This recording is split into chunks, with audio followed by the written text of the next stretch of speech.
مسلسل الطريق إلى جهنم.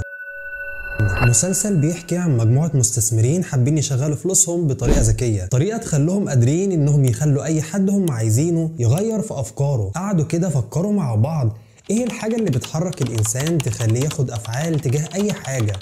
اكتشفوا ان الحاجة دي هي الافكار. طبعا مش هيسحروا لك عشان يدخلوا افكارهم في دماغك، لا، احنا نألف لهم حكايات مكونة من احداث تستفز فيهم مشاعر الكره تجاه الحاجات اللي احنا عايزينهم يكرهوها، ومشاعر الحب تجاه الحاجات اللي عايزينهم يحبوها. عارف انت يا صاحبي الحديث اللي بيقول فيما معناه ان بعد ما الله عز وجل خلق ادم، الشيطان فضل يطوف حواليه فلقاه اجوف، يعني فيه فراغ. هم بقى استغلوا الفراغ ده. لما انت سبت الفراغ ده من غير ما تمليه بعبادة، هم استغلوه بقى يملوه بافكارهم. تفتكر نجحوا في كده؟ هسيب الاجابة دي نفكر فيها سوا. بص تعال ناخد مثال. لو جيت تشوف في الافلام والمسلسلات الغربيه مثلا، هتلاقي ان الشخص الالوان عندهم كانت جريمه، بس مع مرور السنين وباستخدام المسلسلات والافلام بقى بالنسبه لهم حاجه عاديه.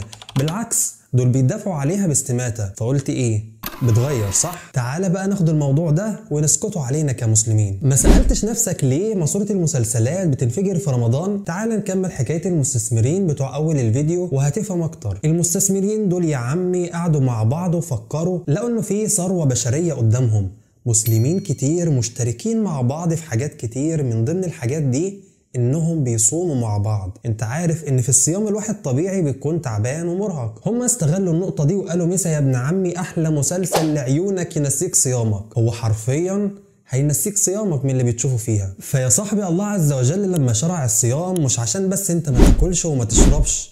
وقف الاكل والشرب وان كان فيه مشقة بس يعتبر سهل. الصعب هو انك تصوم على شهواتك وملذاتك وتحقق مراد الله في صومك، هو التقوى والعبودية. إنك لما الملك عز وجل يقول لك كل يا عبد تاكل، وقف أكل يا عبد توقف، وإنت كعبد تقول له سمعا وطاعة يا رب.